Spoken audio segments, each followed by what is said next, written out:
Hey folks, this is Rabble Rousing Rich Bergeron. Ladies and gentlemen, the Tornado Tony Pennicow. And Psychic Tom Peasant. Crystal ball unveiled. Ready to go. I proved last week that I do have some of Tom's psychic ability. All right. On Friday, before I got slammed this week at work, I had a little bit of extra time. It was a slow day. I said, you know what? Let me go online, get tickets for the Tyson Fury Deontay Wilder fight in a few weeks. And I said, if the tickets are acceptable, I will purchase one, and then I will purchase a flight and a hotel room, and I'll have myself a little vacation. And I went on there, and they said, starting at 200, I said, ooh, that sounds acceptable. Then I couldn't find anything for 200. I found 500, and I said, yeah, let me think about it for about 24 hours. About 23 hours later, Tyson Fury has COVID and the fight's postponed. Yes. Yeah, interesting fact about loosely related to COVID, Tony. I was watching some TV show the other day, and I found out that if it wasn't for a family from Philadelphia, we wouldn't even have toilet paper to hoard during this crisis. The Scott family of toilet paper came from Philadelphia, believe it or not. Some history you might not have known. You know, Scott's it was funny. still around. Scott's tissue, you know. But they were the first ones to create it. I made a joke about it last year. It was like, it had to be one person that said, oh my God, we got to get toilet paper. Everybody went and got it, then you couldn't get it. Yeah. Because in the one grocery store I go to, they were limiting you to 4 rolls per purchase, and then Swab. And Swab, that never made toilet paper before, probably felt like sandpaper, was going for like $7.99 for like a 6-pack, right? And then like a few months later, when supplies of the normal stuff, like nails and all, were back, the Swab out in the front of the store for like $2.99 for a 6-pack. Yeah. Well, apparently, toilet paper got invented because people were clogging their toilets with what they were using for toilet paper, which was pages of catalogs and corn husks, believe it or not, were pretty popular. Wow. I'm sure that felt great. Right. So we have to thank Philadelphia for that great invention. Anyway. Hey, Philadelphia, you were known for cheesesteak, the bell with the crack in it, and, please do not cheer it. And approximately probably 600 murders this year. Uh-oh. Anyway. Speaking of murder, that's a good segue into the main event of UFC 264. There was some discussion about murder, believe it or not, in the aftermath, and quite the controversy here. There was even a microphone and a camera that picked up Conor McGregor saying, "I will kill you both in your sleep," talking to Dustin Poirier and his wife, Jolie, and vicious stuff. Sitting there with a broken leg, spouting off at the mouth. The only one that actually sort of came out on his side was Ronda Rousey and said it was great that he was promoting the fight the second that it ended. The next fight, the second that fight ended. But for the most part, I think people just saw it for what it was. A guy that used to be something great, still thought he was something great, and turned out he wasn't ready for competition. Now he's coming out with a lot of bogus excuses that he had a stress fracture going into this, and he was training on a busted ankle this whole time. Excuse after excuse after excuse. Starting to remind me of Deontay Wilder. Asked him if the costume was too heavy. Yeah, exactly. I said, asked him if the costume was too heavy. Asked him if, he's trying to put, something in his water. Asked if they stopped it too soon while it was all backwards. The usual. Excuses are like livers. Everybody's got one. Yeah. Mm-hmm. And that was ever since that Mayweather fight, it's just that old cliche we've been hearing in the fight world forever about the silk pajamas and getting up to run in the morning, and it's got to be true. It's got to be true. Well, and you got to give Poirier a lot of credit. I don't think Poirier has the natural talent that maybe Conor does, but that's a guy that's worked so hard earned it. He really earned it. I just wish I had a whole shitload of clips of Conor McGregor talking trash, and I would play them and direct them right back at him at this point. Because, I mean, it's to the point where he deserves the trash talk back against him. And I think one of the things that was really a psychological advantage for Poirier was he didn't let Conor get the cracks and the press conferences and stuff. He got them out first, and there was actually a really funny meme of some of the stuff where he was like, "Oh, not McGregor fast, McGregor sleep," and it was like the judges were writing down scoring already before the fight had even started because he said that. And Conor obviously got psychologically drawn in to the point that all he could do was ramble on about a direct message request from Jolie, Dustin's wife there, to try to get under his skin. I mean, he had nothing combat related or experience related between the two of them to brag about. I mean, all he could talk about was, let's not wrestle. I mean, come on. Let's not do any takedowns. But, it was a fierce fight while it lasted. Dustin ended up getting the better of him at the end of the round, and we didn't really see it from good angles until it stopped, but it turned out Conor took a step back and snapped his leg right in half. Wasn't quite as brutal as the one from Chris Weidman a few weeks ago. But it was kind of funny because I was watching the fight with the next door neighbors, and the wife's first time watching the fights at all was the Chris Weidman fight. So she's squeamish just watching half of it, and it was funny. She kept saying, "Well, this guy looks like he just had an 8-ball backstage." But anyway, I knew Conor was in trouble when he tried that one-arm guillotine from the guard. That's impossible. I mean, and it's so. I mean, I gassed out just in the gym trying to do it. It just doesn't work. And that was Poirier's game. Well, the thing is, I mean, Conor was at this point, if you're any kind of classy athlete in particular, like you'd have that loss and you'd feel really humble. You'd feel really disappointed in the fact that it happened because of a broken ankle, but you should feel really humble and be like, "Yeah, you got me again." But no, he's got to throw up excuses and all these friggin' threats, and he has to act like the tough guy. And then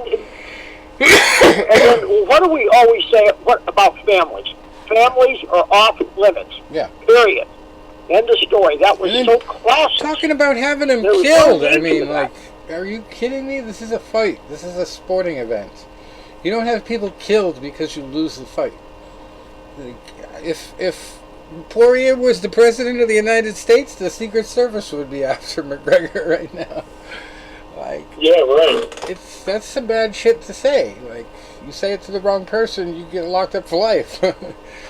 So don't say that shit when it comes to a sporting event. So I think that was the thing that really pissed me off about it. But on top of that, he's talking about getting off crutches in 6 weeks and everything's going to be fine. I mean, dude, you just had a friggin' titanium rod put in your leg and screws and plates. Like, best case scenario, you're maybe back in the gym walking on it in a year. I think, actually, friggin' Weidman's might have been better because it was halfway between the knee and the ankle, but his was real close to the ankle. That is going to be terrible to come back from. Terrible. I don't mean to start sounding like Charles Barkley, but yeah, it's bad. That is a bad injury. I've broken both ankles, okay, so I can tell you. One of them took like between 2 and 3 years to get right and not have any sensation of pain or aggravation from it. And the other one was casted right and everything like that, and that took about a year.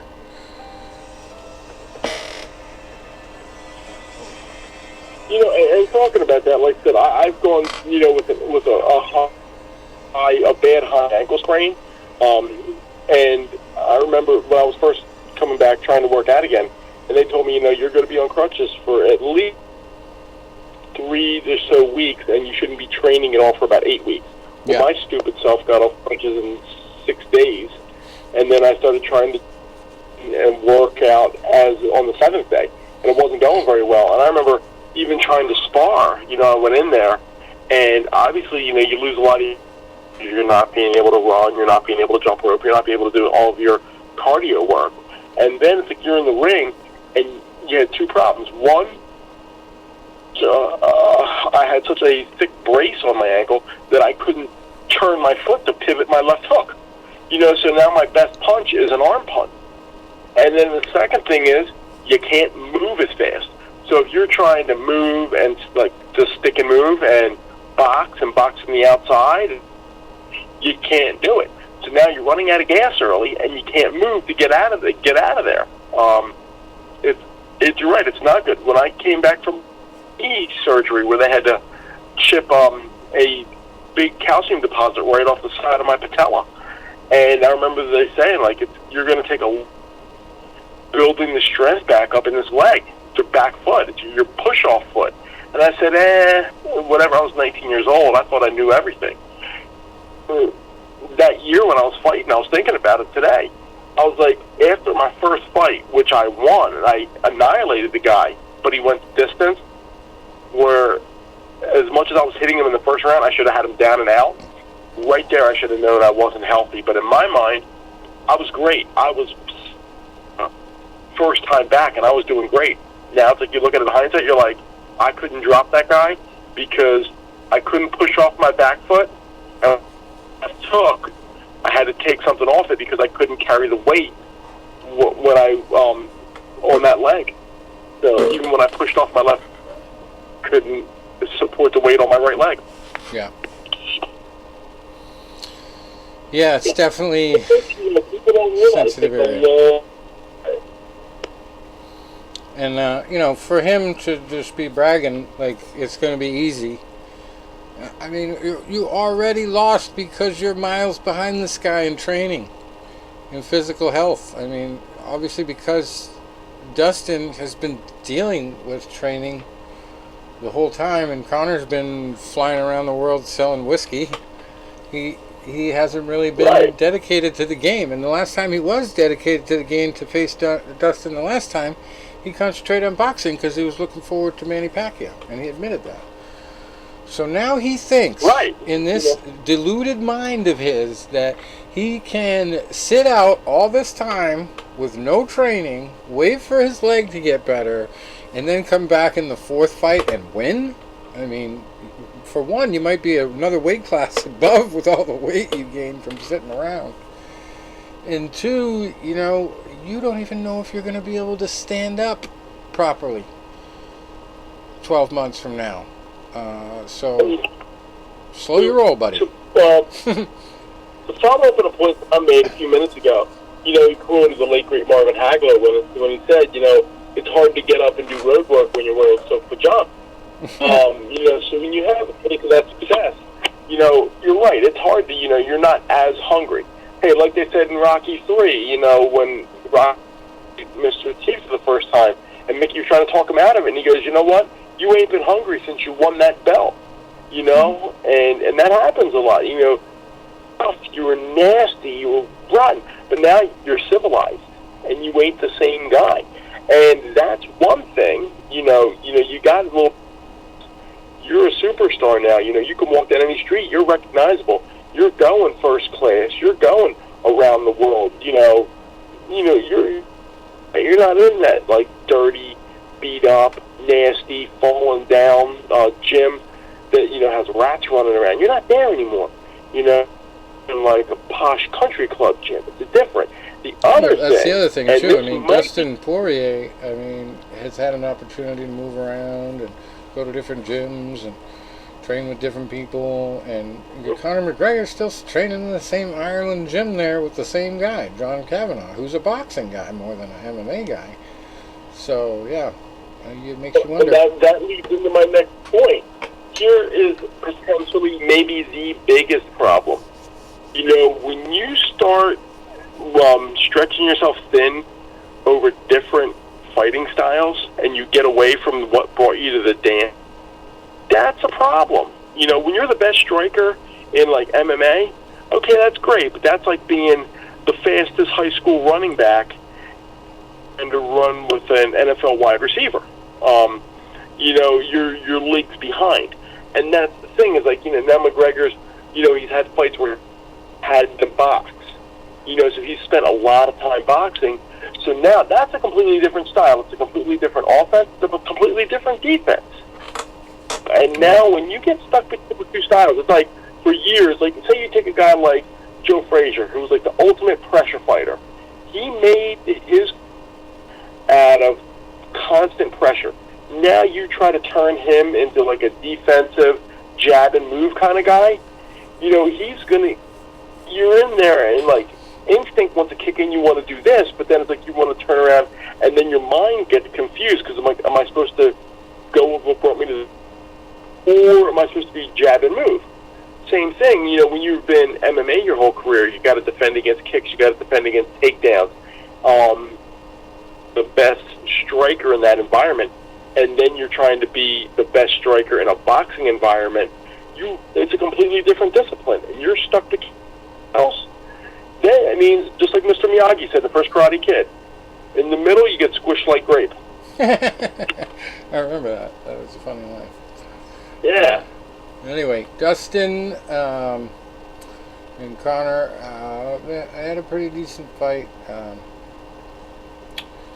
McGregor, I think, is definitely going to be waiting a long time to get back to the cage. Whether he changes his mind about even fighting again during that time, we'll find out. But I mean, you got to think about all the devastating leg injuries, and I mean, Alex Smith. Look at the worst case scenario. He had how many different surgeries? I mean, it doesn't always get solved by the first one.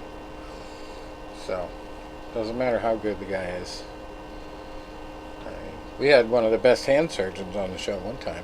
That was fun. Yeah, Alex Smith had like a dozen surgeries or something, and almost lost his leg. Yeah. Alex Smith, boy, what a horror story. Anyway, there was one more storyline I was thinking about, but I forgot it.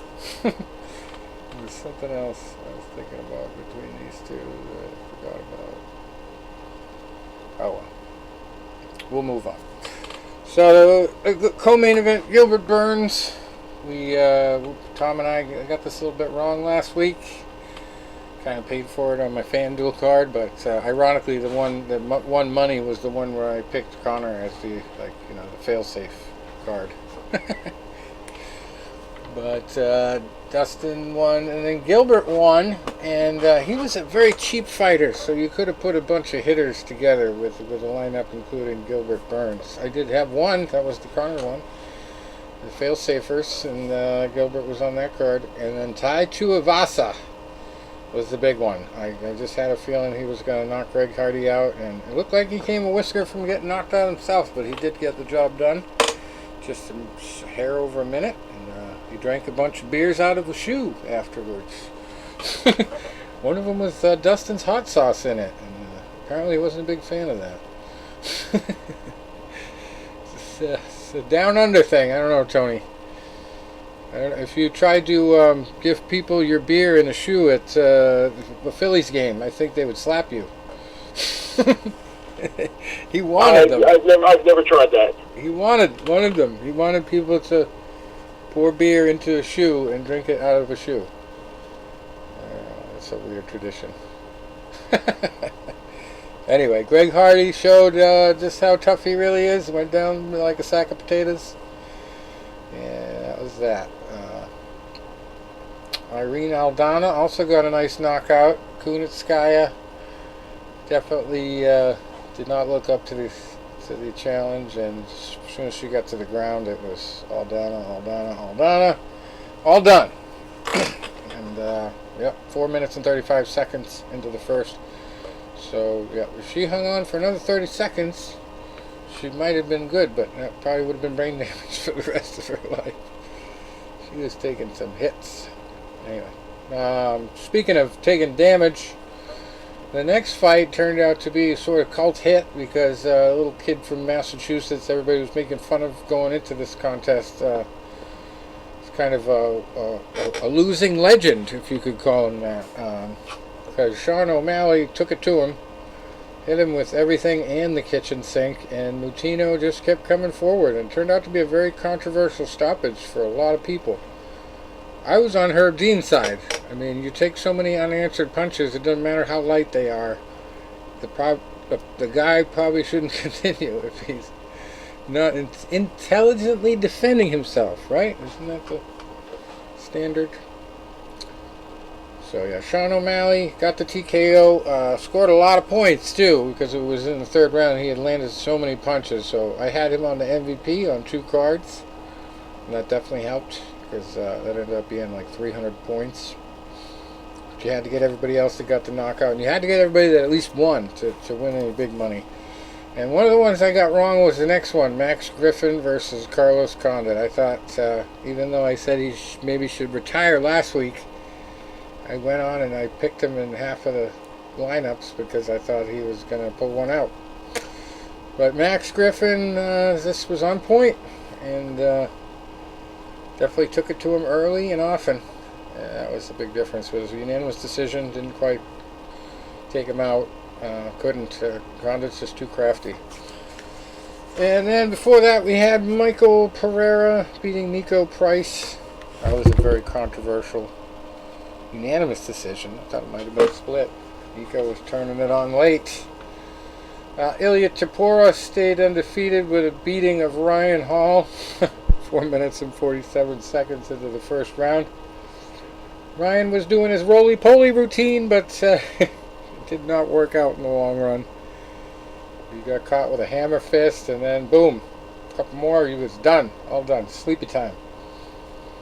So yeah, no leg locks acquired. Anyway, Dricius Duplessis was a lucky pick of mine on the winning card. He beat Trevin Giles by TKO, just 1 minute and 41 seconds into the second round.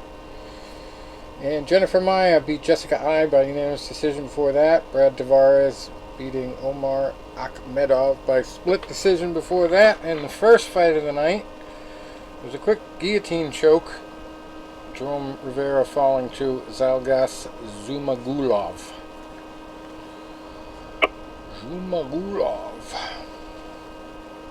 So yeah, it was a action-packed card.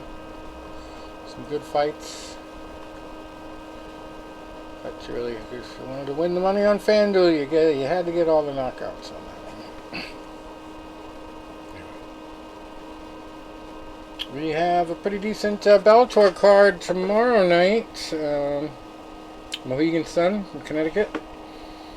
Juliana Velasquez versus Denise Kielholtz in the main event. Velasquez is 11-0. Kielholtz is 6-2. We got heavyweights in the co-main event. Terrell Fortune and Matt Mitrione. Fortune has just one loss to 10 victories. Mitrione 13-8. But he's a UFC convert. He's fought a lot of tough guys in those 13 wins, beating a lot of tough guys too. So that should be a good one. And 8th fight of the night, Mateus Matos, 12-2-1, fighting CJ Hamilton, who is 15-8. And we got another female fight, Arlene Blencow, 13-8, and Diana Silva, 9-6. Travis Davis, 10-4 against Johnny Eblin, 8-0. And Ronnie Marks, 19-8 against Saeed Salma, who is 6-2. And I'll go through all the preliminaries. Let's see.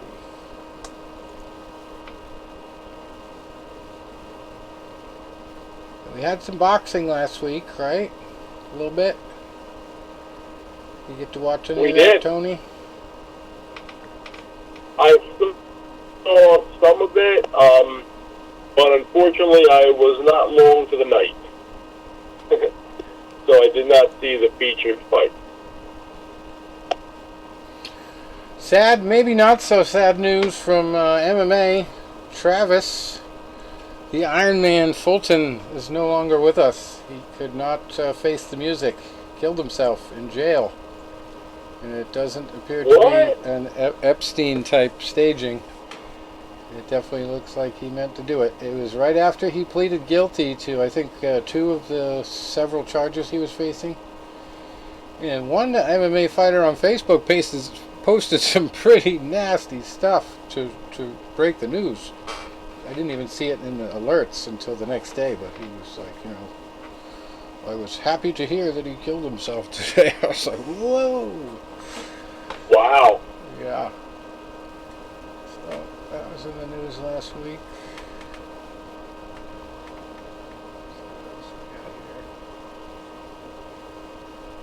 Yeah, I remember like a few months before all that shit went down, I was talking about on the show, like, hey, we need to get that guy on the show. Talk about his crazy fight record. And I don't think I was ever on with him. Were you? No, we never got him on the show. Never had. Okay, I remember we tried. We were thinking about it. We were talking about it. But yeah, I never connected with him. It might even been to the point where, like, we might even try to, and he wasn't answering. 44 years old. 800 wow. fights. No, I don't know what his actual record was, but I think he had over 300 MMA fights. Documented, which is crazy. How many undocumented ones he had, who knows. He had a lot of boxing matches, too. Supposedly, he set the record for the most professional fights of anybody who ever lived. But I find that hard to believe. I think there's some boxers with, like, records of 300 and 125 or something. Sad news from the world of wrestling, too. A guy that a lot of people love died. Mr. Wonderful. No longer with us. Died at 71. Yeah. Real name was Paul Orndorff. Very big name in the circuit. And, you know, I mean, obviously growing up, a wrestling fan growing up in the 80s, latched onto it, and Hulkamania exploded in 1984. You know, I watched it, and you know how, like, everything works out in life. You watch some, like, the Saturday matches, like, with my dad, you know, when it was, like, Bob Backlund was the champ and all that, you know, because we were in, like, the Northeast territory where they had, like, you know, a lot of, like, Madison Square Garden, Philadelphia Spectrum, Boston Garden matches would be televised. So I would watch sometimes a Saturday morning or afternoon matches with my dad.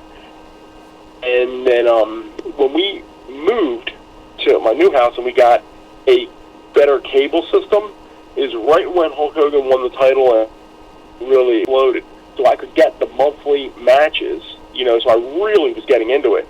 And a year later, when they had the very first WrestleMania, which was in Madison Square Garden, my dad took me to the Philadelphia Spectrum and we watched it on the closed circuit, which was what they used to do for a lot of the big boxing matches. They'd arenas and theaters, and you could, you know, buy a ticket and, you know, watch it like that. That was before the advent of pay-per-view. And, you know, we went to that one, and Hulk Hogan and Mr. E versus Roddy Piper and Paul Orndorff. May they both rest in peace. And, you know, it was like a, you know, the biggest thing in the world to me back then. So, you know, growing up, you know, watching the guy, and then, you know, and then reading about him years later, you know, he was a standout athlete. You could tell, you know, standout athlete. Great football player, and he had suffered a neck injury back in, like, I think, like the late 80s, early 90s, and they said it caused nerve damage and atrophy in his one arm. And they said he was so fanatical that he actually, even though the arm was smaller, it became almost his dominant arm because he worked it so hard. Didn't make a comeback, and he had some success. And then the last few years, you know, as unfortunately a lot of wrestlers do, he was suffering from dementia. And his son posted a video maybe 2-3 weeks ago, and it showed his father looking, I mean, very, very ill. You know, he didn't even know his own son, didn't even really know who he was. And then about a week ago, they posted another photo, and he was, you know, there, and he looked better here. But, you know, we knew that, you know, he wasn't long for this world. And, you know, as you grow up older in life, like the guys that were, you know, 10 feet tall when you were a kid, and then you see them as mere mortals and leaving you, you know, it hurts. That goes for boxers, that goes for football players, actors, musicians, anybody that is, you know, a person that you look up to. and you see them and they're, wilting away and, no longer with us. It's always tough. So rest in peace, Mr. Wonderful. Rest in peace. And he's even more wonderful in heaven. Yeah. So anyway, last week for They boxing. actually shared a photo. Go ahead. They had a photo from 2015, and it was at a table was Paul Orndorff, Roddy Piper, and Mean Gene Okerlund, and they were videoing it. And when they were breaking dinner, they said, "We'll have to do this again soon." Roddy Piper died a few days later. Gene Okerlund died. It was maybe last year, I don't remember. And then Paul Orndorff now, so they could finally meet up for dinner again. Yeah, a lot of wrestlers up there. Somebody might be waiting on the top rope for him. You better be careful. Anyway, last Saturday for boxing, we had a couple notable matches. Sam Solomon back in action. There's a blast from the past. Losing to Really? Victor Nogby. Not surprised there. Sultan Zauerbek getting a win over Ronnie Clark. And I remember talking about this great boxing name, Archie Sharp. Got the job done against Diego Andrade. Zach Parker beating Shirzad Kusanov. These are not really big names to a lot of people. But these were the biggest names in boxing last week. And this weekend, the biggest name is Jermell Charlo.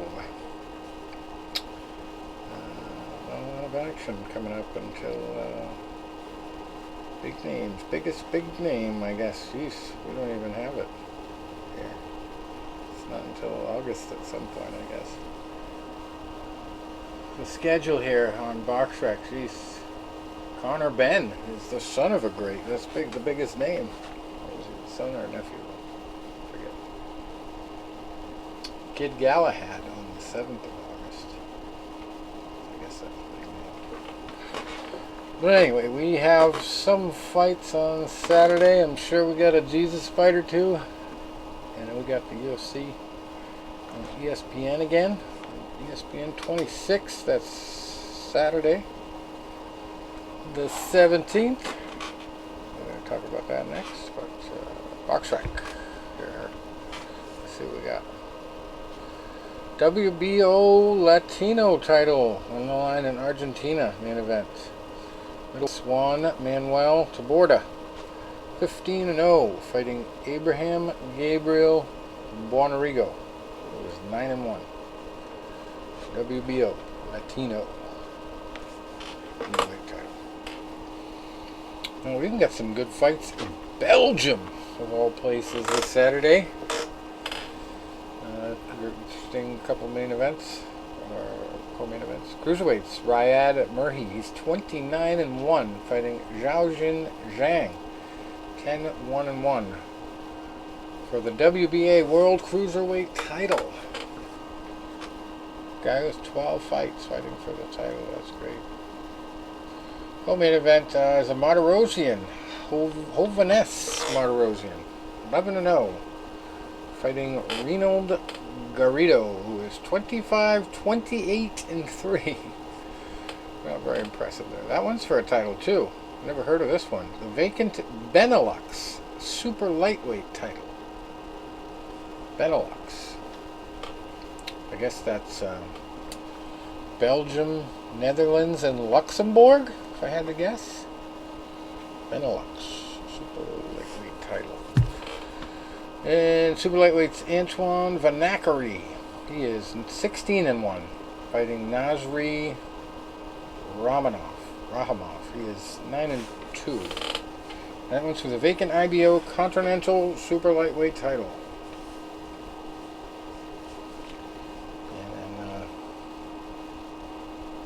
Here's an interesting one, right in the middle of the card. Super lightweights. Muhammad. It's not the Jesus fight of the week, it's the Muhammad fight of the week. Muhammad El Markouchi. He is 27-2, fighting Otto Joseph, who is 17-0, with a vacant IBO International Super Lightweight title. Just before that, Super Featherweights, Miko Kachatryan. That's how his name sounds. Kachatryan. Khatchatryan. Don't let me catch a tryin'. Miko Kachatryan. He's undefeated, 12-0, fighting Michael Papo, who is 26-7. That one's for another vacant title. Vacant IBO International Super Featherweight title. Pretty interesting stuff there. That's about it for the good fights. What we got next? I'm sure we can find a mismatch somewhere.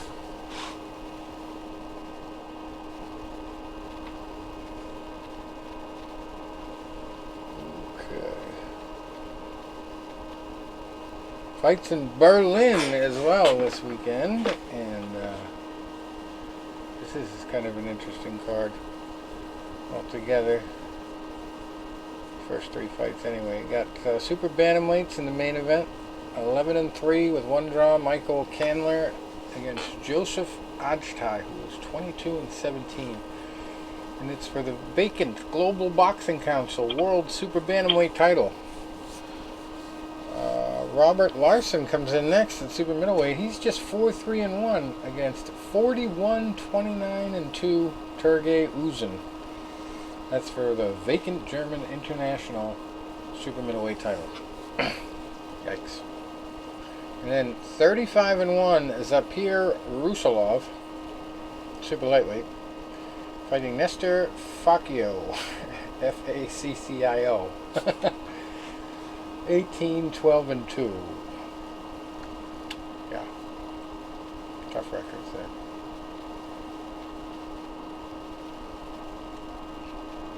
There's a good opponent's record here on the low side of the card. Light heavyweights, Felix Robb coming in at 3-0. Looking for an easy one here against Mason Gurkey. He's got 15 wins, but they go with 113 losses and 6 draws. Yeah, quite the opponent's record there. And another fight from Germany. Tom Dzemski, light heavyweight, 17-0. Fighting Michael Eifert, who is 7-1 for the vacant WBC Youth World Light Heavyweight title and the IBF Youth Light Heavyweight title.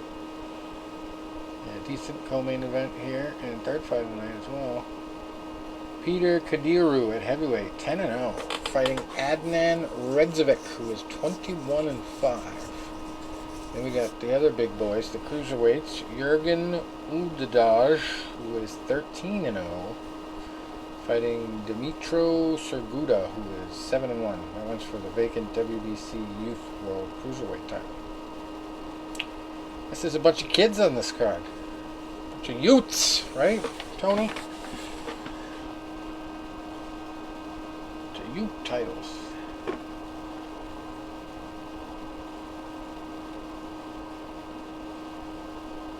Well, no Jesus fight, but we got an angel fight. See an angel fight here. Luis Angel Viedas, 27-11-1. It's a Luis on Luis crime here because he's fighting Luis Gerardo Perez Salas, who is 8-4 down in Mexico somewhere. Oh, here's Jesus. There he is. Down in Poland. Up in Poland, I guess. Say. Jesus fight of the week. Super welterweight. He's fighting somebody undefeated, so he's really going to need a miracle. Przemysław Zizek. That's his opponent there at super middleweight. He's in the main event. Zizek is 15-0. Ouch. And he's fighting a guy whose middle name is Jesus, literally. Marcos Jesus Cornejo. He's 19-5.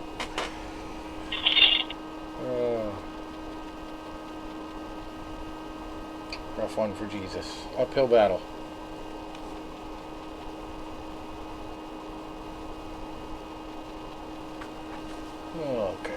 else we got going on? Fights in Turkey even. Jeez. Vacant WBC Mediterranean middleweight title on the line.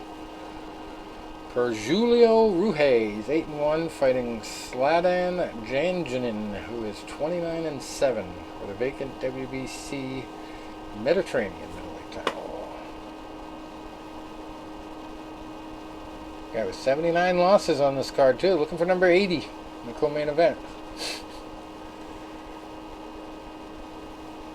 Also on this card, cruiserweight Fatih Altunkaya. He is 25-0. Probably because he keeps fighting guys like Christian Dulles, who is 8-19. 25-0.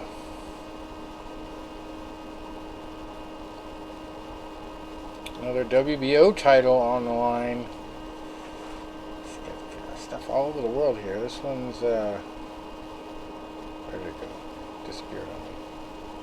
Georgia. No, Ukraine. Quite the distance. Okay, yep. In Ukraine, we got Dmitro Mitrofanov, 10-0-1, fighting, oh boy, Rilawan Ayodel Babatunde. This is our somebody's always got to go fight. It's the only one undefeated fighting undefeated so far. Babatunde, 13-0. Mitrofanov, 10-0-1. One draw among them. This is for the WBO Oriental Super welterweight title. These guys sounded really oriental, didn't they?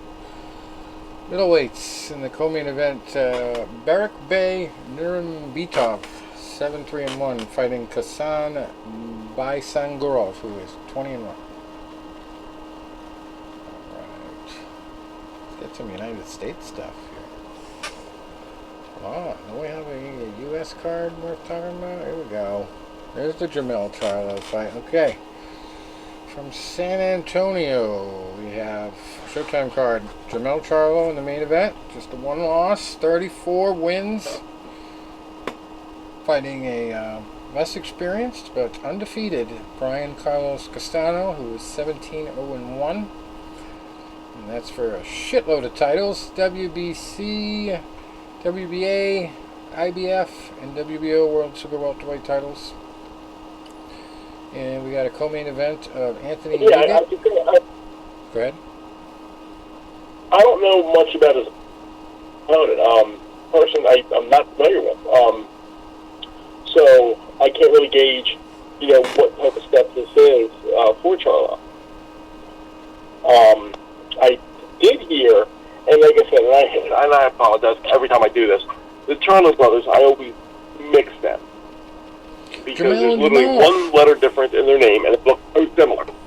But I heard that David Benavidez is talking about dropping down to middleweight to challenge the one Charlo brother.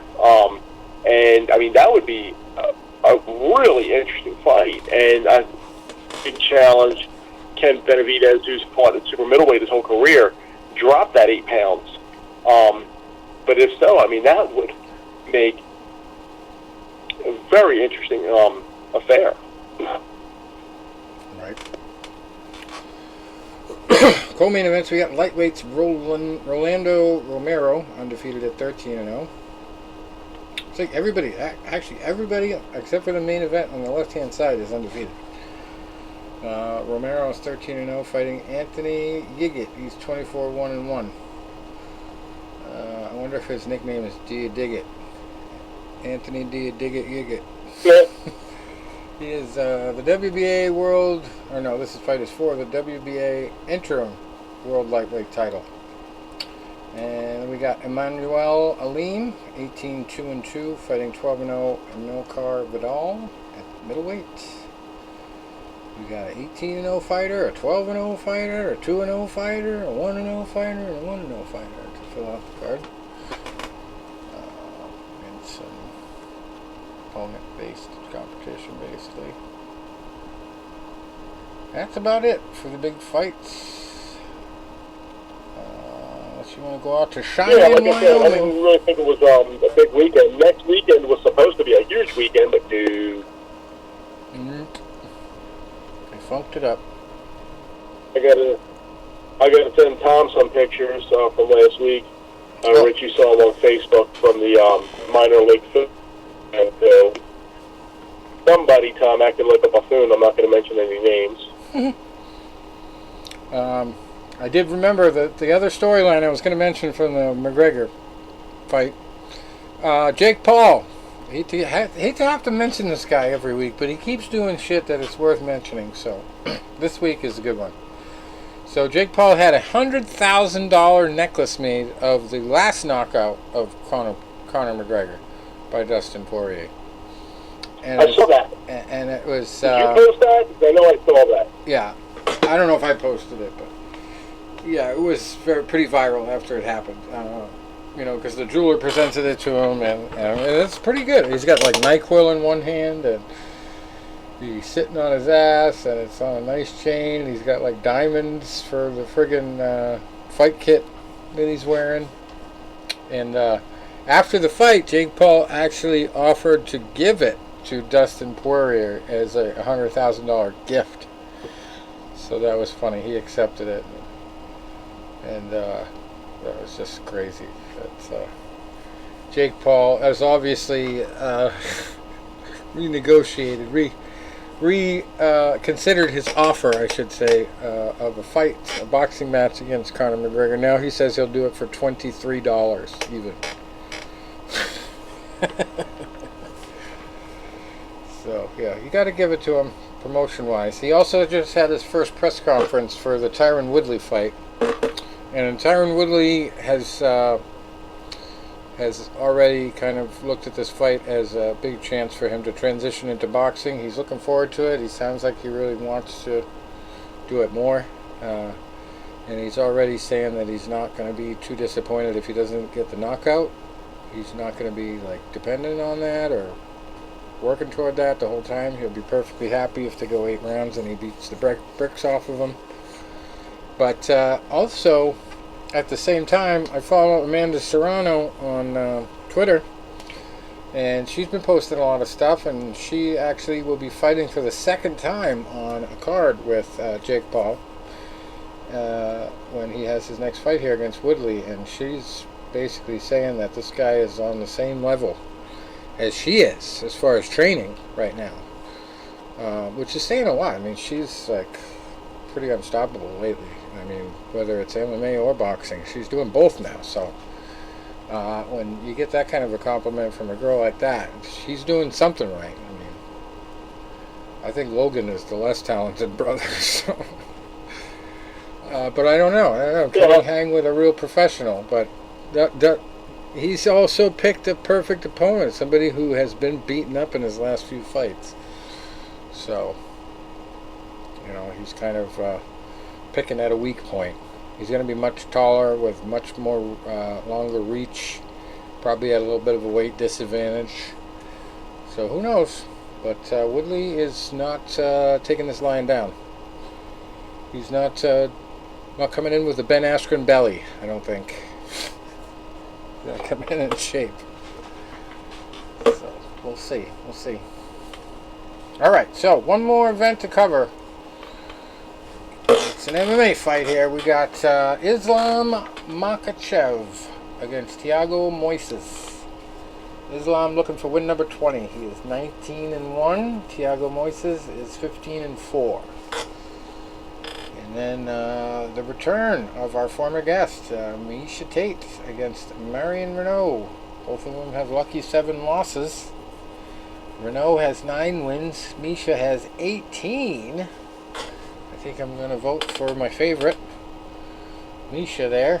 I think she's going to be rip-roaring to get back into competition. She has a lot of experience. I don't think the time on the shelf will hurt her that much. And Renault is a perfect opportunity to go in there and showcase her skills. It's not somebody that's going to tear her head off, first opportunity to get back there. Considering the kind of back and forth she's had with Dana White in the past, that's a surprise that they would match her up that well. Somebody evenly matched like that. But anyway, as far as the main event, I think Makhachev's probably going to cruise to that 20th win. Misha I like in the co-main event. And then Jeremy Stevens, 28-18 against Mateus Gamrot, who's 18-1. I don't really know a lot about Gamrot. That's an impressive record, just one loss. Stevens, obviously, he's been in a lot of fights. He's got a lot of big names on his resume. So that's a tough one to pick, but I like experience over dominant record. Let's just check out Gamrot's record to make sure. What do you think of the two co-main events there, Tom? You like Makhachev and Misha? Still with us, Tom? From a minute ago. Uh-oh. Crystal ball is down. Probably just went to get a drink. Anyway, we'll just rip through this. Rodolfo Vieira, 8th fight of the night. He's 7-1, fighting Dustin Stoltzfus, who is 13-2. Gabriel Benitez, 22-8, fighting Billy Quarantillo, who is 15-3. Daniel Rodriguez, 14-2, fighting Preston Parsons. That does not sound like a fighter's name. 9-2. Who's fighting next? Preston. Amanda Lemos, female on the card, 9-1-1, fighting Montserrat Ruiz, who is 10-1. So that's quite the interesting, evenly matched fight on paper. We'll see if it translates to the cage. 4th fight of the night, Khalid Taha, 13-3, fighting Sergey Morozov, who is 16-5. And we got Anderson dos Santos, 21-8, not to be confused with Junior. Fighting Miles Johns, who's 11-1. And Malcolm Gordon in the 2nd fight of the night, 12-5, fighting Francisco Figueiredo, who is 12-3-1. And then Alan Bordeaux, who is 8-2, fighting Rodrigo Nascimento Ferreira, 8-1 there. That rounds it out for the fights in Vegas. And let's just check this Gamrot guy, 18-1. Let's see who he's fought in the UFC so far. His nickname is Gamer. Gamer Gamrot. Okay. So he's only had 2 fights in the UFC. First one was a loss to a guy, I'm probably going to butcher his name, Guram Kutaladze. That was a split decision loss back in October of last year. And then this year he knocked out Scott Holtzman, who is a very talented lighter fighter there, lightweight. Knocked him out in the 2nd round, 1 minute and 22 seconds in. So, is this guy the real deal or not? Kutaladze. Gave him a split decision loss. That's his only loss. And fought most of his fights in KSW organization. Kutaladze is no slouch, though.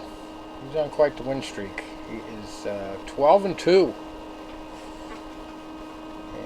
But he's only fought once in the UFC, and that was beating this guy, so there you have it.